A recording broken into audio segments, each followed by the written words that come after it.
Today, as a Tesla stock investor, I am pleasantly surprised because I look at Morgan Stanley. They cut Q1 delivery substantially from 469,000 down to 425,000 only now, but they did not change their Tesla stock price target. They actually reiterated their $320 12-month price target. This is a bit unexpected for analysts. Usually when they cut earnings or deliveries, they cut their price targets too, and they reiterated that this has nothing to do with FSD trials, meaning them not lowering their price target. Anyway, this is a bit surprising news to me because they haven't cut their Tesla stock price target. And now let's go through all of the Tesla stock news. Tesla objects to Mexico's proposed rules for electric charging stations. Tesla says requiring that a station offer different types of charging adds technical complexity, creates additional entry barriers, increases the cost of the stations, and is an incentive for new participants interested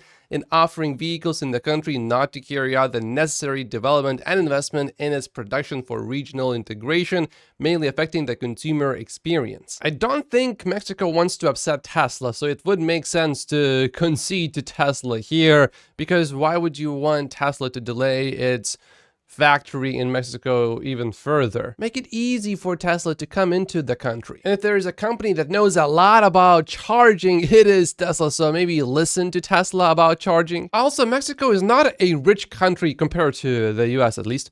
So why do you want to make things more expensive for the consumers? If you standardize everything and you are choosing the best standard, and Tesla standard is the best, you are actually making it cheaper for people to operate electric vehicles in Mexico. Tesla is now advertising directly on the Cars.com homepage. Cars.com gets 27 million website visits per month. That's quite a lot. I don't think these are unique visits, are they? Probably not. Anyway, Tesla is certainly a lot more serious about advertising now, especially now that Q1 growth is not going to be as high as many people have thought in the beginning of the quarter. We have seen Tesla just start advertising on Facebook and Instagram, and I would expect these advertising efforts to continue. And I really think this could be another huge Tesla stock catalyst if it's done right. I mean, look back at some of the older Apple commercials. If Tesla can adopt a really creative strategy that not only appeals to people's logic, but also to people's emotion,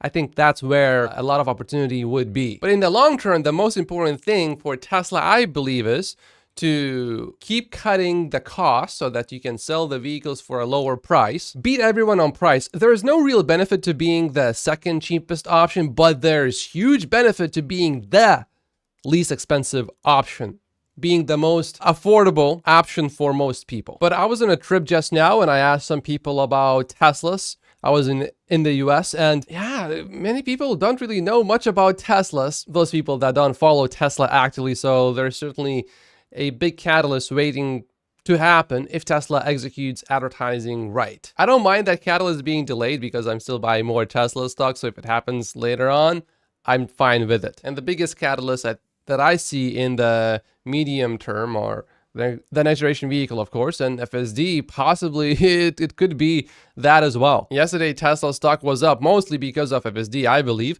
And today, Tesla stock is up already as I'm recording. And the markets are up slightly, but not much. Tesla is also attending a lot more of these automotive shows. Tesla is set to appear at Poland's largest automotive show for the first time. It will be held from April 4th to 7th.